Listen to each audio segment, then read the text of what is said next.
जी, हो सकता है वो उनकी दृष्टि में कोई संगठन की कोई बात कहना चाह रहे हो, तो संगठन को मजबूत करने की गुंजाइश हमेशा रहती है। संगठन को और अधिक मजबूत होना चाहिए, वो ये बात कह रहे हैं।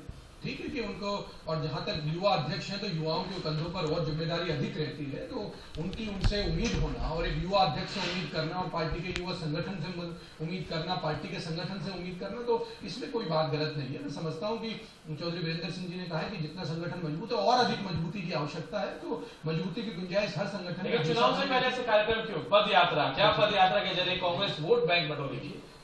आर्य जी, कोई भी संगठन होता है, कोई भी पार्टी होती है, वो अपनी नीतियां, जो 5 साल का कामकाज है, यूपीए गवर्नमेंट का है या प्रदेश सरकार का है, उसको जनता के बीच में लगातार हम माध्यम से, रैलियों के माध्यम से, संगठन के माध्यम से लेके जाते हैं। एक हर पार्टी का अपना कार्यक्रम होता है। जिस तरीके से अभी अशोक जी ने बताया कि भाई 10 दिन तक ये लगातार 15 किलोमीटर प्रतिदिन कांग्रेस के साथ ही हर ब्लॉक स्तर पर यात्राएं होंगी, जनसभाएं होंगी, तो वो एक तरह से हर पार्टी राजनीतिक जो चलिए आप उपलब्धि के लिए आते हैं राहुल जी, लेकिन मैं आपसे ये पूछता हूँ कि क्या हिसाब किताब बताते हैं कि ये काम हमसे नहीं हो पाया, हम क्षमा चाहते हैं आपसे। जनता को बताना चाहिए कि कौन से काम नहीं हुए। देखिए, बहुत से काम ये तो हर आदमी अपना मैनिफेस्टो में रखता है और जनता तुलना भी करती है कि कौन से काम की जवाबदेही जो है कांग्रेस पार्टी ने कहा था अपने घोषणा पत्र में कि हम इन कामों को करेंगे। अगर कोई काम छूटता है तो पार्टी जनता पूछती है कि कौन सा काम नहीं हुआ है, और जो हुए होते हैं। लेकिन मैं कहना चाहता हूँ, पिछले 9 वर्षों में कांग्रेस पार्टी ने जो जनता से वादे किए उससे बढ़ के कहीं काम किए, तो जनता जो है पूरे तरीके से कांग्रेस के हाथों में सुरक्षित समझती है, अपने आप को समझती है कि जो वादे किए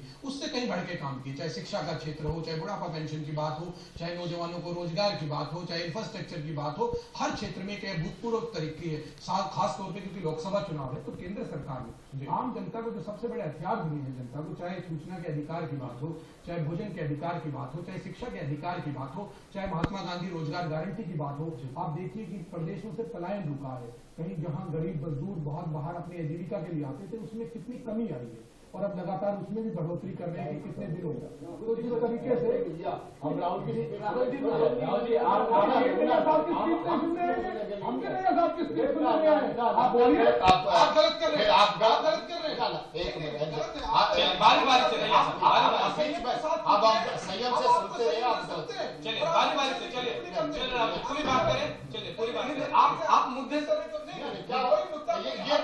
ऐसा है, ये जो अपने पक्ष को रखिए, ये जो तौर पर अपनी पार्टी को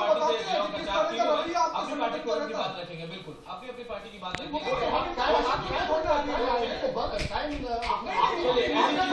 ऐसी चीजें अगर सुदेशी कोई बात बोलते हैं अग्रवाल जी, तो मैं सुन रहा हूँ। अगर मेरी बार नंबर आता है तो मैं अपनी बात रखूंगा। भैया साहब इतना लंबे समय तक बोले, हमने शांतिपूर्वक उनको सुना, तो संयम रखे, तो संयम रखे। यही आपका, यही अभिभाषण आपका क्वेश्चन क्या था? आपका क्वेश्चन ये था कि संगठन कमजोर है, उसको वो मजबूत बनाने को, तो उससे रिलेटेड कोई जवाब क्या भाई हम अपना जवाब देंगे ना, हम अपने, वो हमारी वो है कि हमारा जवाब भैया साहब तुम तय कर सकते हैं कि हमें क्या जवाब देना है। जवाब ठीक दे, गलत दे, अच्छा दे, तो हमारा जवाब। अगर आपने कांग्रेस की ही पब्लिसिटी करनी है, अगर दैया साहब की पब्लिसिटी करनी है तो हमें मत बुलाया दीजिए। बिल्कुल नहीं, अगर दैया साहब के प्रचार के लिए आपने चैनल चलाया हुआ है, कांग्रेस के कंप्लेंट सुनने के लिए आपकी रंजन को छोड़ दें। दैया साहब, आज जनता कितनी परेशान है। हमें आज बहन बेटी का एक रोजाना गुड़गांव में मर्डर हो रही है, रोजाना पूरा हरियाणा में मारपीट हो रहा है, बाहर निकलना बंद है, प्रॉपर्टी का गदर मचा रखा है, सारा देश लूट कर खा लिया। इनका मुख्यमंत्री नैतिकता के आधार पे कुछ नहीं बोलेगा। मैं वापस ब्रेक पे चला जाऊँ, कांग्रेस के यहाँ पर रुकेगा, एक और छोटे से ब्रेक के बाद लौटते तो बातचीत हमारे